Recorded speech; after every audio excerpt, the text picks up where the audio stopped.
Directo MX con Roberto Díaz Guerrero, un programa de comunicación abierta con información que todos podemos entender y donde tu opinión es la noticia. Comenzamos.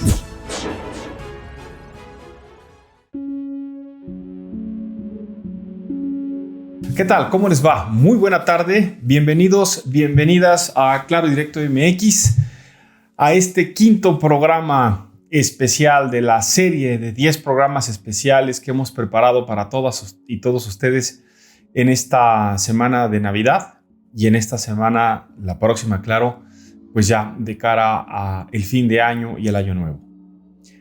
Gracias por acompañarnos durante toda esta semana en la serie de programas. Esperemos que los temas que hemos seleccionado para analizar juntos sean de su interés y hayan sido también pues temas que hayan llenado la expectativa de asuntos para analizar respecto a lo que ha sido este muy interesante y complejo año 2022 y lo que plantea ser también 2023. El día de hoy, después de haber analizado pues, temas de orden nacional, como el tema de las elecciones, las obras públicas, el tema financiero que tocó más el escenario internacional, voy a regresar justamente, o mejor dicho, voy a con ustedes compartir este viernes para cerrar la semana, justamente pues una revisión a lo que nos plantea el escenario mundial, el escenario internacional.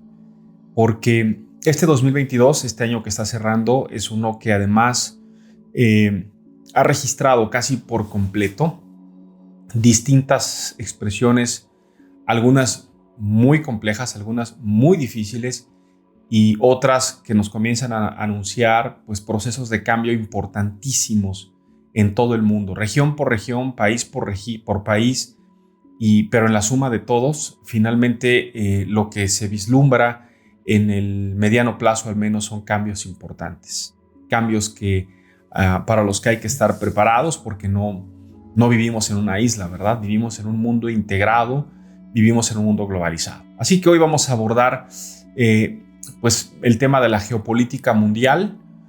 Vamos a hablar de, por supuesto, los conflictos que vinieron a dar un toque, un tono de complejidad más a la esperada recuperación de la pandemia. Y vamos a hablar también pues, de lo que pasa muy cercanamente con nuestro vecino, con Estados Unidos, que ha entrado también pues, en una recta muy interesante en lo político. Se acerca también, ya está muy muy pronto el momento de la definición de si habrá para Joe Biden un segundo periodo o no, el intento de Donald Trump, en fin. Esto por cuanto toca a nuestro vecino, pero vamos a hablar también de Europa, vamos a hablar de la compleja relación de China con Estados Unidos y con el resto del mundo. Vamos a hablar también, por supuesto, del conflicto latente en Rusia y Ucrania. Y, por supuesto, vamos a hablar también de América Latina, ¿no? Ha cerrado el año muy complejo para América Latina. En fin, y todo, aunque lo veamos lejano, tiene alguna afectación. Ya iremos explicando por qué. Ya hemos ido a lo largo del año explicando por qué lo que pasa en Rusia afecta en México, por qué lo que pasa en Perú tiene también una afectación para nuestro país, ¿no? Bueno, pues tenemos relación con todos esos países, relaciones comerciales, relaciones bilaterales, presencia, por supuesto, y a veces en muchos casos, pues hasta participaciones más profundas en lo político y en lo ideológico. Pero bueno, ya lo iremos desglosando a lo largo de los próximos minutos. Yo quiero, antes de entrar en el tema y antes de entrar en la materia, hacer esta pausa y este preámbulo para reiterarles de verdad el agradecimiento por su compañía, el agradecimiento por su presencia, por su acompañamiento, por hacer de este programa, de esta oferta informativa, con las características que tiene este programa, su predilección informativa a través de esta frecuencia radiofónica, a través de las redes sociales. Hay quienes nos ven a través de redes sociales, nos escuchan además en el programa, lo vuelven a ver, nos ayudan a compartirlo. Ustedes han sido una parte fundamental para que el programa vaya teniendo una expansión muy notoria en redes sociales cada vez más, y esperemos que este 2023 sea, que está por llegar, pues un año en el que se vayan consolidando también otros proyectos de ampliación, de coberturas, que estemos en más ciudades, en más estados, en más estaciones. Ojalá, ¿no? Ojalá que así sea. Nosotros vamos a seguir trabajando por ello y para ello. Y al mismo tiempo, pues haciendo y refrendando el compromiso con todos ustedes a partir, insisto, no lo quiero dejar atrás, a partir del agradecimiento por su preferencia. Sin eso no tendríamos que ofrecerle a nuestros clientes, por ejemplo, la expectativa de que hay muchas, miles de personas que a lo largo del país y fuera de nuestro país escuchan este programa, que ven sus contenidos, etc. Así que no quería perder la oportunidad también para enviarles un fuerte abrazo, uno muy fraterno, a nombre de todo el equipo de Claro y Directo MX. Estamos pues a unas horas, ¿no?, de la celebración de la Navidad, y deseamos de verdad que sea una fecha oportuna, especial, para, con todas las medidas de seguridad que están hoy más que nunca vigentes, ¿no es cierto? Hoy más que nunca vigentes ante este esperado, anunciado recrudecimiento de contagios por el tema de COVID-19. Estaba anunciado que iba a suceder y no ha fallado el anuncio, lamentablemente. Todos creo quisiéramos que fallaran esas expectativas, pero no está siendo así. Así que pues el deseo de que, guardadas pues las suficientes medidas de seguridad para la convivencia, estén cerca de todos sus seres queridos, que haya tiempo también de recordar a los que ya no están, a los que se nos adelantaron en algún otro momento, quizá algunos, por cierto, producto de esta cruda y dura pandemia. Y así que para todos ellos, pues un abrazo, un reconocimiento, que estén siempre en nuestra memoria. En resumen, pues la intención de estos minutos es mandarles un fuerte abrazo, desearles una muy feliz Navidad. Este próximo fin de semana, en las próximas horas, ya les digo, es el momento de la celebración, y invitarles, por supuesto, para que la próxima semana nos acompañen en la segunda serie de programas especiales allá, de cara ahora sí al fin de año. Gracias pues por ello. Vamos a la primera pausa de esta tarde, y de regreso entramos de lleno a todo el escenario de geopolítica internacional. ¿Dónde estamos parados? ¿Dónde está parada la humanidad?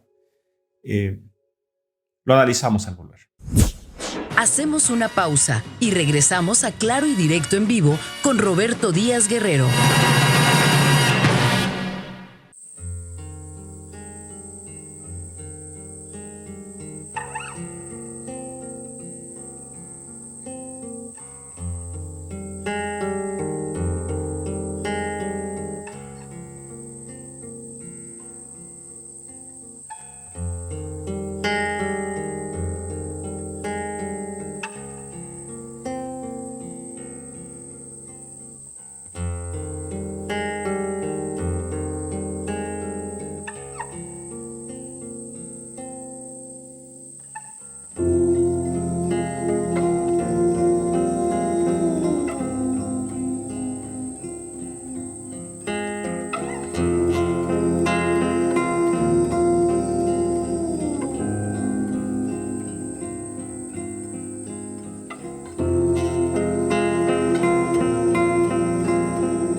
es Claro y Directo en Vivo con Roberto Díaz Guerrero. Suscríbete a nuestro canal en YouTube. Ubícanos como Claro y Directo MX. Continuamos.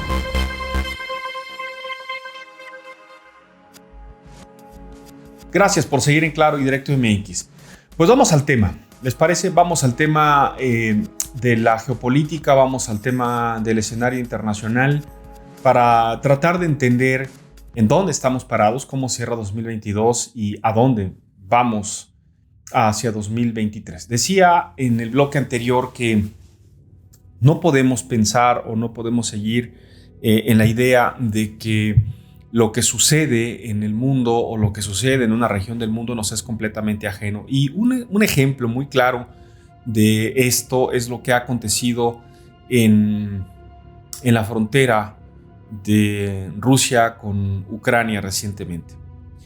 Vale la pena recordar que ese conflicto no es nuevo, es un conflicto que tiene ya periodos y procesos anteriores, es un proceso de conflicto que se viene arrastrando desde la época de la ruptura de la Unión de Repúblicas Socialistas Soviéticas, de la URSS, y en la que muchas regiones de lo que antes era este gran bloque soviético terminó rompiéndose. Muchas repúblicas obtuvieron, más de 14 obtuvieron su independencia de la URSS, que terminó desapareciendo para conformar esto, una Rusia que se queda con una buena parte del territorio, y otras repúblicas que se independizan, y aquí podemos ubicar perfectamente a Ucrania como una de las repúblicas que lograron su independencia y que rompen con Rusia. Ahora bien, no solamente Ucrania, hay otras zonas otras repúblicas, otros países que comparten con Rusia no solamente una franja fronteriza, sino comparten con Rusia también intereses energéticos, intereses étnicos, conflictos que están vivos, que están ahí presentes y que no están del todo resueltos. Así que este conflicto entre Rusia y Ucrania se da a partir de que un grupo o un sector de la población de Ucrania insistentemente ha pedido o milita con la idea, simpatiza con la idea de pertenecer a Rusia y no a Ucrania, aunque estén en el territorio ucraniano y formen parte de la República de Ucrania. Y entonces, esencialmente, lo que sucedió es que estos sectores y estos territorios le pidieron a Ucrania separarse de Ucrania para adherirse a Rusia. Todo ello, claro, apoyado desde Rusia por el régimen de Vladimir Putin, que vio con muy buenos ojos esta posibilidad. Putin ha tenido, por cierto, históricamente una postura, pues, digamos, injerencista, intervencionista con lo que sucede en Ucrania. Ha intentado ya en 2 ocasiones imponer un gobierno, imponer un gobernante sin éxito, por cierto, en Ucrania, porque otro sector de Ucrania, una buena parte de ese país, ha entendido que prefieren más parecerse a Europa, integrarse más a lo que pasa en Europa y alejarse de lo que Vladimir Putin les promete o les ofrece si es que se van del lado ruso. Bueno, a esto hay que decir que también cerca de la frontera entre Europa y Rusia se interpone justamente Ucrania como un país que ha permanecido neutral, digamos, en cuanto a su participación con la OTAN. La OTAN, recordemos, esta organización del Tratado del Atlántico Norte, surge después de la Segunda Guerra Mundial y tiene como objetivo ser una especie de freno, una organización que esté pendiente y vigilante de que no vaya a surgir otro Hitler o que no vaya a surgir, válgase la expresión y el ejemplo, un gobernante que de pronto quiera tener actitudes de invasión territorial, económica y bélica. Así que la OTAN ha tenido siempre, pues, este criticado papel de ser una especie de policía, ¿no? de vigilante permanente a que estas cosas no vayan a suceder. Y en ese sentido, el gobierno del presidente Vladimir Putin ha sido muy puntual respecto a que ha visto, así lo han denunciado, acciones de aliados de la OTAN en que desde el punto de vista de Vladimir Putin han ido cercando a Rusia, le han ido poniendo cada vez más difíciles las cosas en su propia frontera, y eso no le ha agradado a Vladimir Putin. Y del otro lado, pues la OTAN, Estados Unidos están insistentes en que hay señales dentro de Rusia que hacen pensar que Vladimir Putin tiene intereses y tiene objetivos más allá de su territorio, de sus fronteras, de expandir o incluso de recuperar lo que públicamente ha dicho Vladimir Putin: nunca debió haber perdido Rusia. En fin, todo esto es el escenario de preámbulo o de antecedente para entender por qué razón Rusia y Ucrania han entrado en conflicto este año. Ha sido un año terrible. De hecho, las hostilidades comenzaron a finales de 2021 y finalmente la guerra terminó estallando en esta zona del mundo muy sensible, porque ambos países, Rusia y Ucrania, además de compartir frontera, comparten idioma, comparten muchas tradiciones, pero comparten también un potencial económico que juntos, Rusia y Ucrania, significan mucho para el mundo. Rusia y Ucrania en conjunto producen una parte importantísima de los cereales que se consumen en todo el mundo, del trigo, por ejemplo, y algunas otras semillas.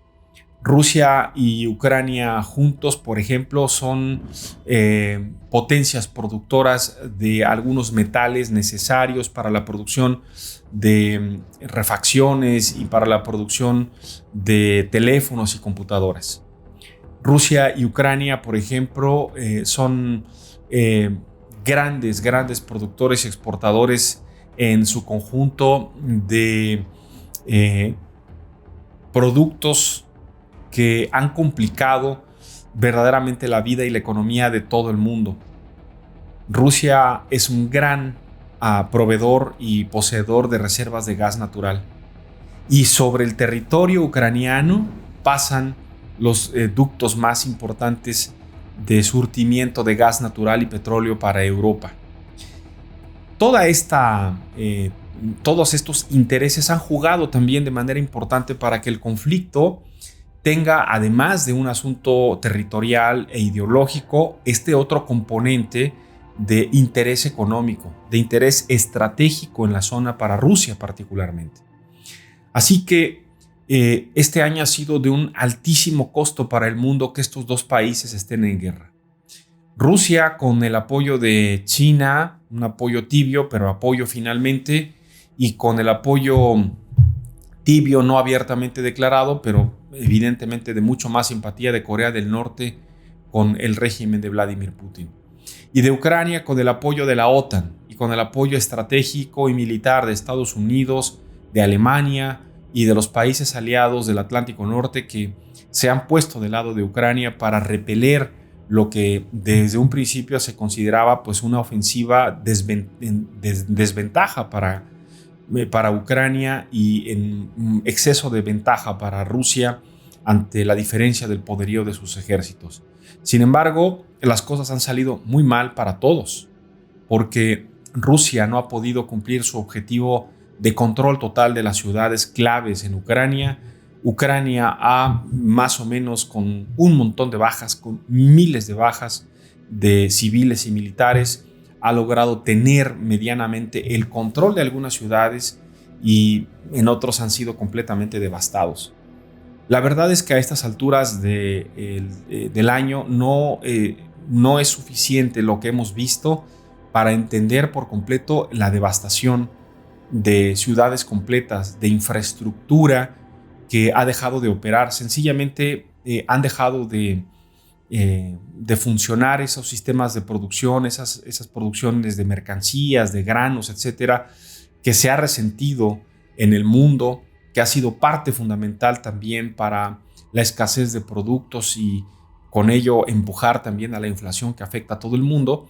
Pero ya les digo, no hemos alcanzado a ver todavía la devastación humanitaria que este conflicto lamentablemente está dejando. Y lamentablemente también, lejos de que el conflicto tenga visos de que se va a solucionar, estamos en el camino contrario, estamos en el contrasentido. Rusia dijo recientemente que si no le hubieran entregado armamento a Ucrania, las cosas no hubieran llegado a lo que han llegado. Y Ucrania dice que si no les hubieran entregado el armamento y el apoyo financiero y militar que les dieron, ya serían parte completa del territorio de Rusia. Así pues, no se ve por dónde el conflicto se vaya a desatorar, no se ve por dónde el conflicto en el mediano y en el corto plazo pudiera tener por lo menos un armisticio para que se entablara un diálogo. Está roto el diálogo, fracasaron los momentos iniciales del conflicto para que hubiera diálogo y por el contrario las cosas se han puesto muy, muy tensas. El conflicto, pues la guerra entre Rusia y Ucrania apunta para ser uno que se mantenga por lo menos en la primera parte de 2023 con las gravísimas consecuencias que ya hemos padecido este 2022 en todo el planeta, lamentablemente. Permítanme ir a la segunda pausa de esta tarde para regresar con pues la revisión de otros escenarios. Vamos a revisar, por supuesto, ya que estamos por las zonas de los Balcanes y por la Europa del Este, vamos a revisar qué pasa con Europa, qué viene para Europa y qué significados tiene para el resto del mundo y qué significados y qué efectos podría tener este reflejo y esta prolongación del conflicto entre Rusia y Ucrania para este ya muy avanzado invierno, a este invierno que está comenzando, no muy avanzado, a este invierno que está comenzando en Europa y que sí va a tener consecuencias. ¿Cuáles? No las sabemos, todavía está por verse. Pausa pues, vuelvo con ello. Vamos a una breve pausa y regresamos con más de Claro y Directo en Vivo con Roberto Díaz Guerrero.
es Claro y Directo en Vivo con Roberto Díaz Guerrero. Síguenos en Facebook. Encuéntranos como Claro y Directo MX.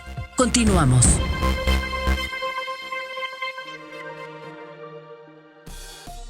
Muchas gracias por seguir en Claro y Directo MX. Bueno, con la expectativa de lo que va a continuar muy probablemente como un conflicto vivo y todavía, aun cuando mañana tuviéramos una muy buena noticia, por ejemplo, de que hay un armisticio, de que hay una posibilidad de alto al fuego y que comience el diálogo entre Rusia y Ucrania, no son lamentablemente esas cosas que se puedan arreglar fácilmente. Les decía hace un momento que una de las principales y más graves afectaciones, además de la paralización de estos bienes y productos, de estos alimentos que se generan en Rusia y en Ucrania, la generación de fertilizantes, por ejemplo, es otro asunto que ha sido muy costoso para todo el mundo. Para México ha sido uno de los más graves damnificados por la falta de la carencia de los fertilizantes que se producen en Rusia, algunos con implementos y minerales que son solamente presentes en Ucrania. Bueno, y debido a que Rusia ha sido duramente castigado económicamente por los países de la OTAN, Estados Unidos esencialmente, que le ha tendido un cerco a la economía rusa, bueno, pues los perjuicios han también, y las respuestas de parte de Rusia han venido inmediatamente. Una de las respuestas de Rusia fue reaccionar de inmediato y decir, bueno, pues nosotros tenemos petróleo y tenemos gas y nuestro cliente es Europa. Y si ustedes nos van a cerrar las ventas, nos van a cerrar los pagos con divisas internacionales, nos van a cerrar las fronteras para venderles, está bien, entonces nosotros vamos a cerrar también las llaves. Y ahora, si ustedes quieren comprar petróleo o quieren comprar gas natural, lo van a tener que comprar en rublos, si quieren. Si no quieren, pues está bien. Y además de los ductos que están abiertos, de los oleoductos y gasoductos que corren todo el territorio ruso y que atraviesan la zona de conflicto, pues los vamos a cerrar porque no hay condiciones para operarlo. Esto, que suena así tan fácil, ha tenido una consecuencia todavía no clara, por lo menos en la práctica, pero sí de muchísima preocupación para Europa completa por la llegada del invierno. Miren, para nuestro país puede resultar completamente irrelevante que haga frío, por ejemplo, porque no tenemos ni la infraestructura ni la costumbre de las calefacciones, salvo algunos estados en el norte del país que sí lo tienen claro porque las temperaturas son muy bajas y es prácticamente imposible vivir sin calefacción, sin una forma de calentar la casa, de calentar el edificio para trabajar, de calentar el centro de trabajo con calefacciones que utilizan energía. Esencialmente, pues el gas. Antes fue el petróleo, ¿no? Antes fue el queroseno.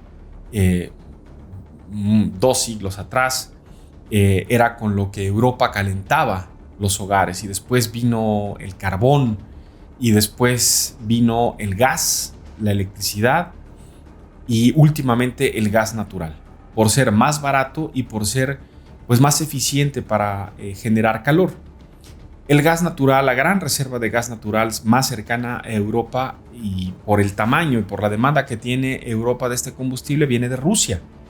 Así que Rusia, una de sus primeras medidas de castigo, digamos, o de respuesta a lo que los aliados de Ucrania en la OTAN impusieron, fue cerrar la llave del gas natural. Está comenzando el invierno y en Europa, como sabemos, el invierno es crudo. Ubicada en una latitud en la que las bajas temperaturas llegan a ser congelantes, en la que en este momento, por ejemplo, ya se ha registrado por lo menos un par de nevadas en París, lo cual no es precisamente muy común, pero cuando sucede adelanta que será un invierno muy crudo, muy frío. Y el problema es la falta del combustible suficiente para llevarlo a las casas y llevarlo a la población en general y que lo tengan además a disposición, es decir, que exista el gas, pero además que esté a buen precio. Europa completa atraviesa por un gravísimo problema de altos precios de combustibles, pero gravísimo, no es cualquier cosa lo que les estoy diciendo. Son probablemente los países europeos los primeros que enfrentaron los altos costos del combustible. Entendamos que unos cuantos países en Europa, sobre todo Países Bajos, en la parte de los escandinavos, tienen petróleo, pero nada que pueda solucionar la demanda de un continente completo como el de Europa. Así que Europa depende en muy buena parte de lo que le vendan otros países, lo que les vendan países árabes, lo que venda Estados Unidos, lo que venda Rusia, particularmente en gas y en petróleo. Así que esta sanción, digamos, esta medida restrictiva que puso Rusia ha afectado duramente a Europa. Así que desde hace un año, Europa se puso a buscar en los mercados internacionales combustible, gas, petróleo, para poder calentar a Europa, para poder calentar a los hogares.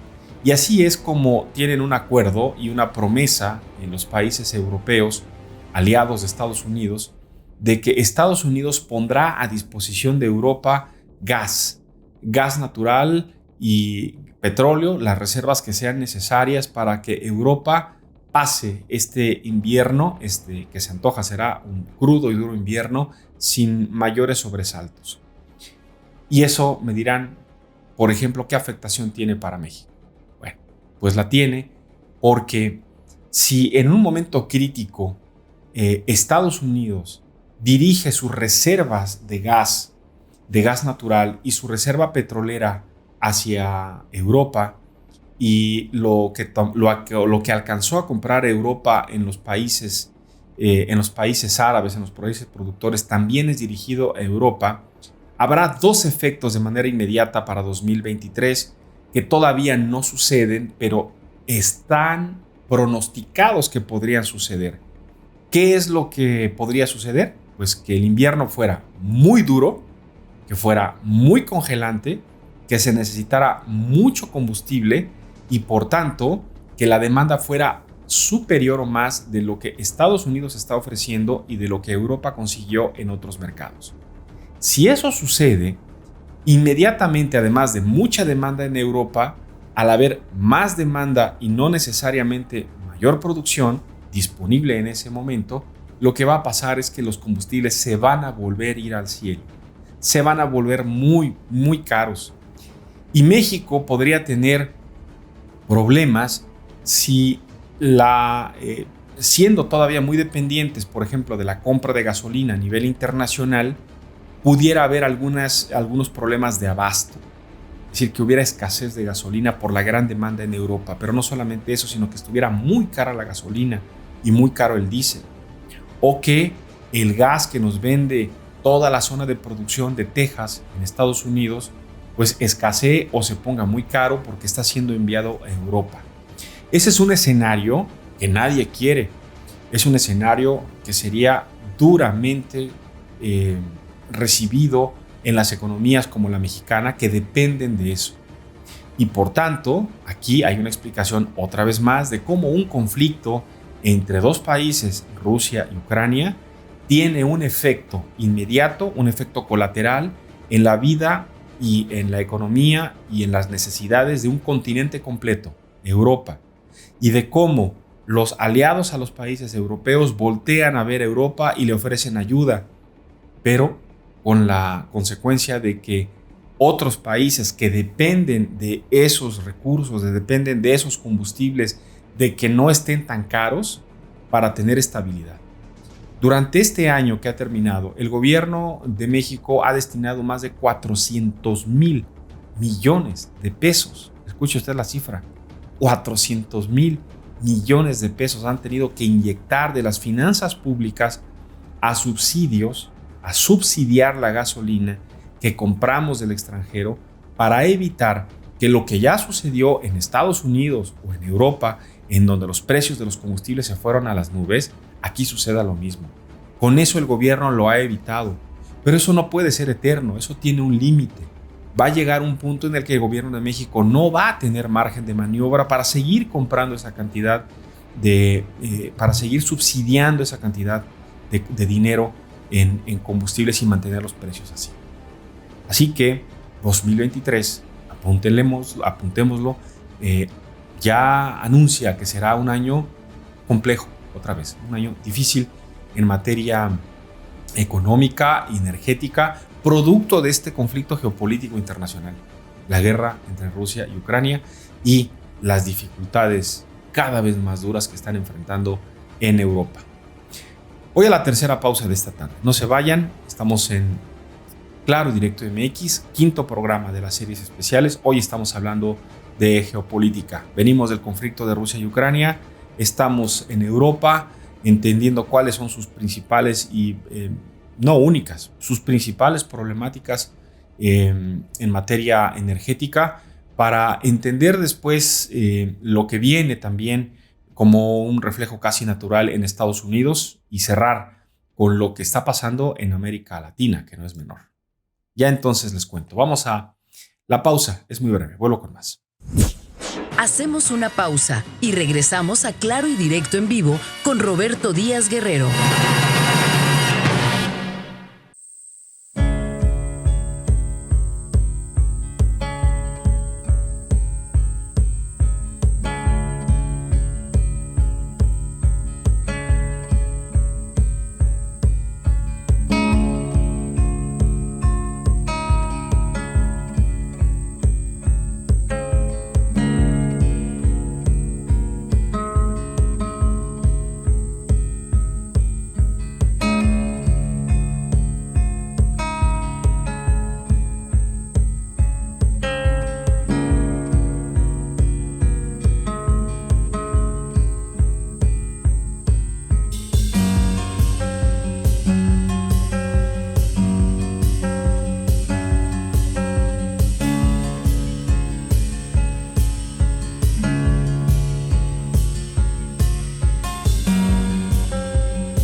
Esto es Claro y Directo en vivo con Roberto Díaz Guerrero. Visita www.claroydirectomx.com y mantente informado todo el tiempo. Regresamos.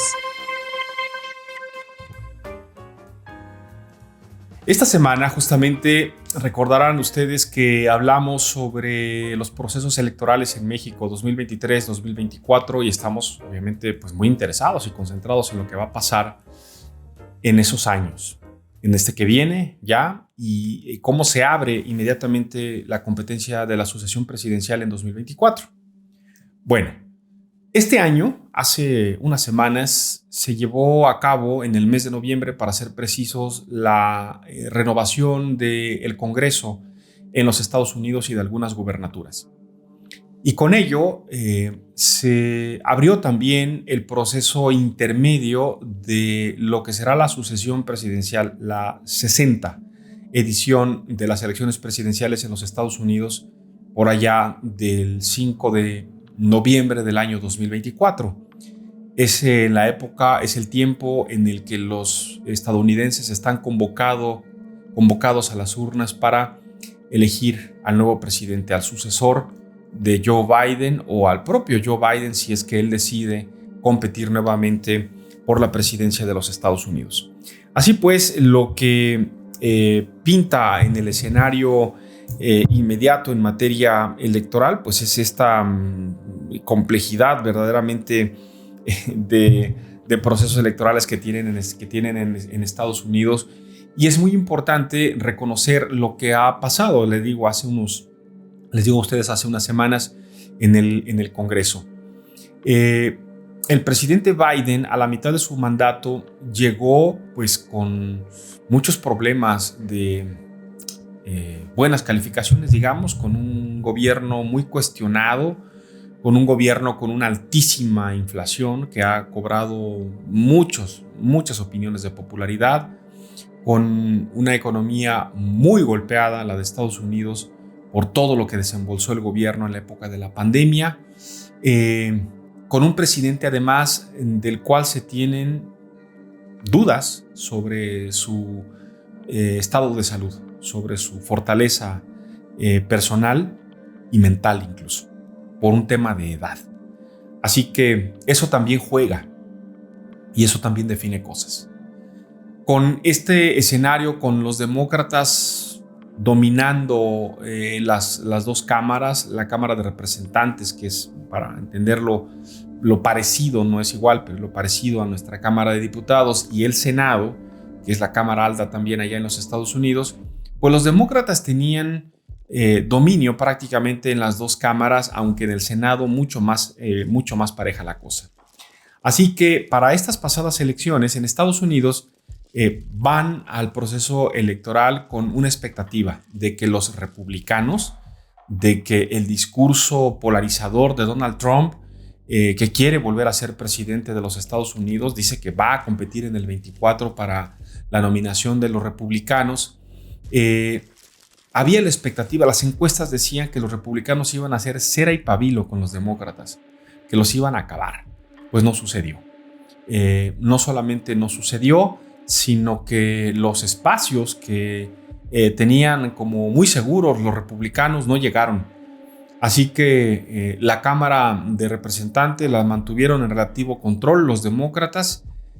Los estados ahí sí donde estaba previsto que ganaran los que iban a ganar, demócratas y republicanos, sucedió, pero en el Senado las cosas están todavía hasta la indefinición, luego de que hace unos días una legisladora electa que hacía la diferencia del +1 para los demócratas terminara declarándose independiente. Así que lo que esto nos deja como lectura, y a eso voy, es que las cosas en Estados Unidos, el clima político en Estados Unidos para este próximo 2023 será también uno pues, muy intenso. No quiero decir enrarecido, pero sí lo va a ser por la presencia y la figura de Donald Trump, que ya les digo, quiere volver a ser presidente de los Estados Unidos, pero enfrenta también un proceso legal por el tema de la invasión, del ataque al Capitolio, cuando perdió las elecciones y mandó a sus hordas a atacar a los congresistas. Y por otro lado, un viejo asunto de los impuestos de Donald Trump, que nomás no está claro si los ha pagado o no, todo indica que no, y que podría por ello ser también pues, sancionado y eventualmente inhabilitado para participar como candidato. Tal cosa tiene para Estados Unidos una lectura muy importante porque hay en Estados Unidos toda una corriente de seguidores de Donald Trump, toda una corriente de conservadores y republicanos que escuchan y ven, que sienten en el mensaje de este hombre muy particular para gobernar y para hacer política. Es más un empresario que le ha encontrado el gusto, ¿no? Para polarizar, para polemizar todo el tiempo, y que ya les digo, hay gente que lo ve con buenos ojos, ve muy bien la posibilidad de que Trump pueda volver a ser presidente. Y eso para México, otra vez tratando de llevar pues un escenario de aterrizaje, tiene complicaciones, porque hasta ahora la relación con el presidente Biden ha sido, digamos, tersa, ha sido muy respetuosa entre ambos gobiernos, pero en la medida en la que se vaya acercando el proceso de elección en los Estados Unidos, y que además se empata un poco, no tanto. Las elecciones en México en el 2024 son en junio, las elecciones en Estados Unidos son en el 2024, pero las campañas pueden hacer mella. Los discursos hacia los migrantes y hacia México, hacia la relación por el manejo de la compleja frontera, puede ser un tema. Y lo es, y cada cosa que suceda en la relación con Estados Unidos y México tiene un componente aún más de importancia y de atención, puesto que más de 25 millones de connacionales viven y trabajan en Estados Unidos y se han convertido en el motor económico de este país. Gracias a los dólares que envían de Estados Unidos a México es que el gobierno ha tenido aquí un verdadero tanque de oxígeno para sacar la economía adelante, o para que la economía vaya adelante y flote sin que el gobierno necesariamente le tenga que meter tanto la mano como en otros momentos lo hubiera tenido que hacer, si no contáramos con estas divisas que no se generan ni por exportaciones de nada, ni de petróleo. Es por el trabajo, por la mano de obra de millones de mexicanos y mexicanas que se fueron a trabajar a Estados Unidos y que envían su dinero para acá.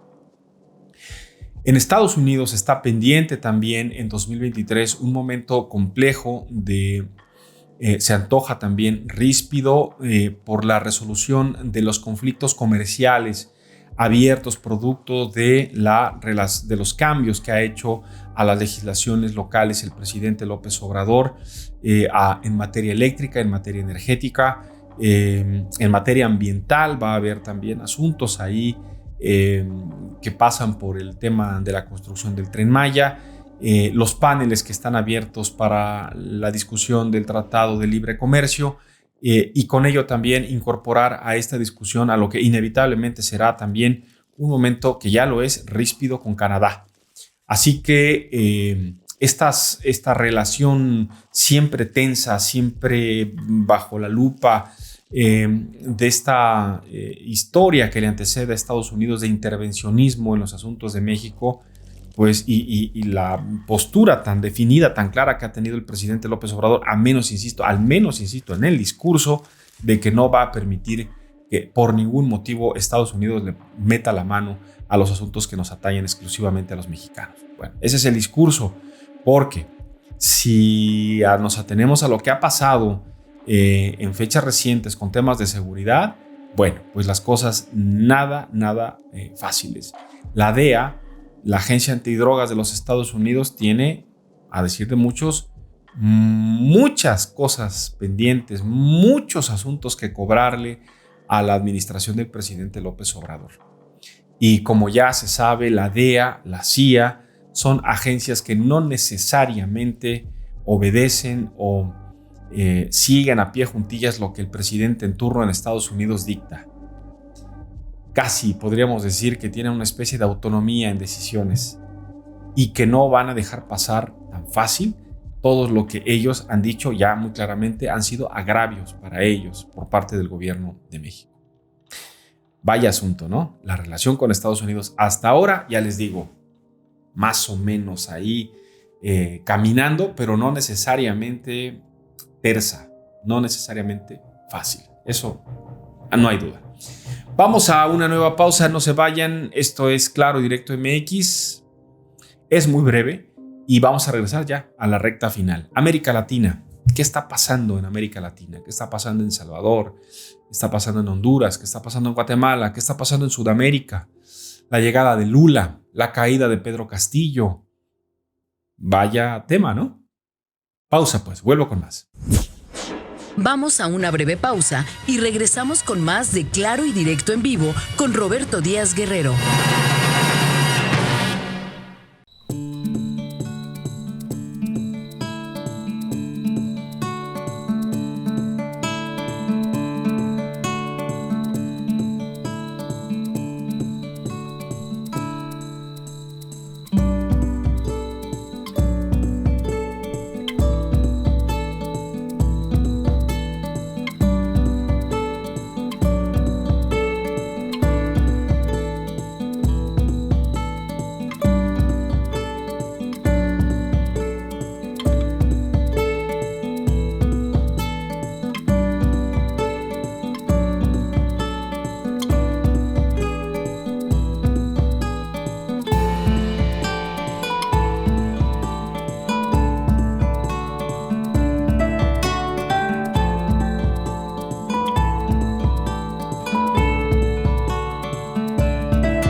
Estás escuchando y viendo Claro y Directo MX con Roberto Díaz Guerrero. Regresamos.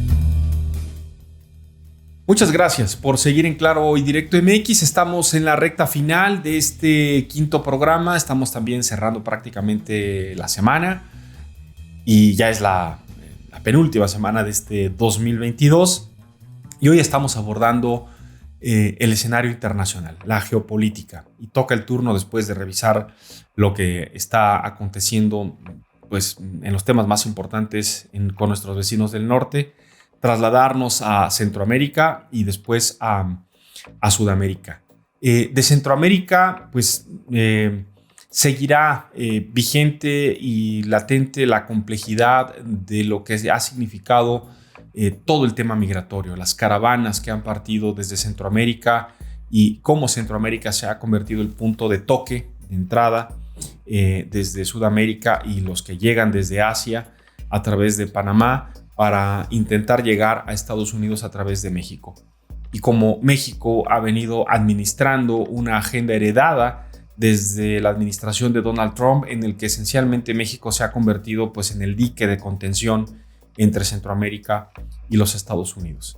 En Centroamérica, en tanto, pues hay, salvo el caso de Nicaragua, con la muy controversial gestión y condenada gestión de Daniel Ortega por todos los temas de violación a derechos humanos y este régimen autoritario que prevalece en ese país centroamericano, pues en cerca está el caso de El Salvador, en un país que ha vivido en últimos meses de este año, pues una situación inédita, ¿no? De una cruzada en contra de la delincuencia, en contra de los pandilleros que encabezó su presidente Nayib Bukele, que le ha llevado al presidente a ser cuestionado, pero también reconocido por lo decidido que ha sido este combate y cómo en su país le han reconocido al presidente el haber tomado esa decisión tan cruda, tan dura, tan cuestionada, pero al parecer tan eficiente, y cómo en Honduras la presidenta Xiomara Castro ha volteado a ver hacia El Salvador como la posibilidad de imitar también, ¿no? De imitar, válgase la expresión, lo hecho por los salvadoreños en materia de seguridad y que eventualmente pudiera llevar al país centroamericano a una recuperación también de su estatus de seguridad. En fin, ahí está lo que está sucediendo en estos países para destacar, ¿no? Y bueno, lo que vale también, por supuesto, la pena comentar y destacar es lo que acontece en Sudamérica. Finalmente, 2022 ha marcado el punto de regreso de uno de los personajes pues más esperados por la izquierda, diríamos, latinoamericana.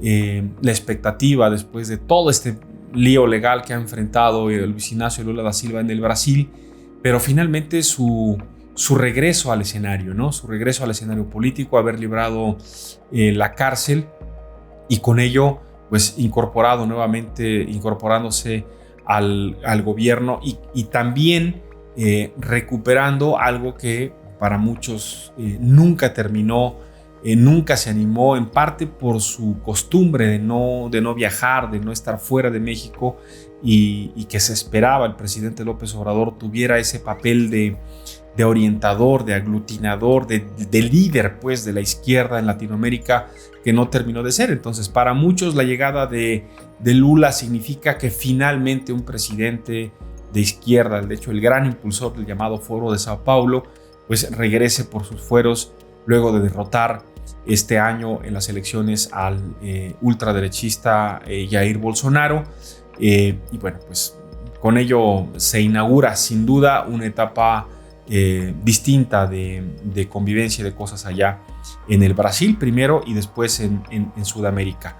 Al mismo tiempo, pues este año se consolida, por ejemplo, la llegada de Boric a Chile, la llegada también de Gustavo Petro en Colombia, otro hombre de izquierda, pero mientras la izquierda celebraba la llegada y el arribo de más personajes de izquierda al gobierno, en Argentina este año cerramos con la condena, que le ha llevado a la vicepresidenta en funciones, Cristina Fernández, y expresidenta de ese país, de Argentina, a una inhabilitación de por vida para ocupar cargos públicos y a una sentencia de 6 años de prisión que todavía puede apelar, pero que se antoja pues muy difícil que la vaya a poder librar. Al mismo tiempo y a últimas fechas, pues lo acontecido en el Perú, en el que finalmente se da este encontronazo entre el Congreso y el presidente Pedro Castillo, que finalmente ha sido depuesto. Pedro Castillo está encarcelado. Perú enfrenta una ola de manifestaciones y protestas en algunas regiones que preocupa la escalada de violencia y de inestabilidad que puede enfrentar el país andino, aunque la presidenta recién nombrada por el Congreso, Dina Boluarte, ha llamado a un adelanto de elecciones para el 2024, luce lejos de verdad que durante 2023 puedan las cosas llegar a un punto de control, puesto que son los sectores campesinos y los sectores más pobres los que han salido a las calles a manifestarse en el Perú. En fin, así con este escenario de cosas muy complejas, como podemos ver, muy convulsas en la América Latina, es que está cerrando este 2022 y anuncia un 2023 verdaderamente complejo, con una Venezuela ahogándose en una crisis económica sin precedentes, lo mismo la isla en Cuba, con niveles de pobreza extrema y mucha turbulencia política en Haití. Difícil, ¿no? Difícil, con problemas de violencia latente en Ecuador. En fin, ya les digo, América Latina no puede decir que está controlado el asunto, que está fácil. Está, de hecho, bastante complejo. Bueno, llegamos pues con este recorrido que hemos hecho por el mundo, revisando los conflictos más notorios, más relevantes. No son los más importantes, ni son todos, evidentemente, pero estamos pues en la idea de darle un recorrido a los temas más importantes, a los temas más generales, para, insisto, ubicarnos en el escenario internacional donde terminamos este 2022. Llegamos pues al final de este quinto programa, deseando que tengan un excelente fin de semana, deseando que sea, ya les digo, una noche de cena, de convivencia, y una Navidad que anuncie pues mucha salud y mucha prosperidad, pero sobre todo mucho cariño, mucha posibilidad de reencuentro con los más queridos.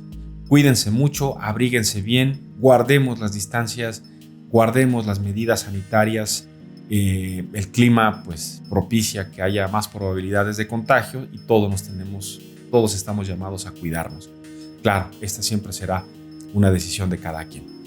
Gracias pues a nombre de todo el equipo de Claro y Directo MX por acompañarnos. Gracias por acompañarnos hoy y habernos acompañado esta semana. El lunes estaremos de regreso con el sexto programa. El tema, lunes y martes de la próxima semana, abordaremos un tema espinoso, doloroso, muy difícil, muy complejo, pero necesario que lo visibilicemos, que lo hablemos, que sigamos insistiendo. El fenómeno de la inseguridad y la violencia en el país. La militarización o la presencia militar como alternativa y única salida que se ha planteado el gobierno para resolver este conflicto. Así que será prudente y necesario abordarlo la próxima semana. Mientras tanto, gracias por acompañarnos. Muy buena tarde, buen provecho. Soy Roberto Díaz Guerrero. Buen fin de semana. Hasta el próximo lunes. Aquí termina Claro y Directo MX, el programa de comunicación abierta con información que todos podemos entender. Nos vemos y escuchamos en la próxima de Claro y Directo MX, en radio, televisión y redes sociales.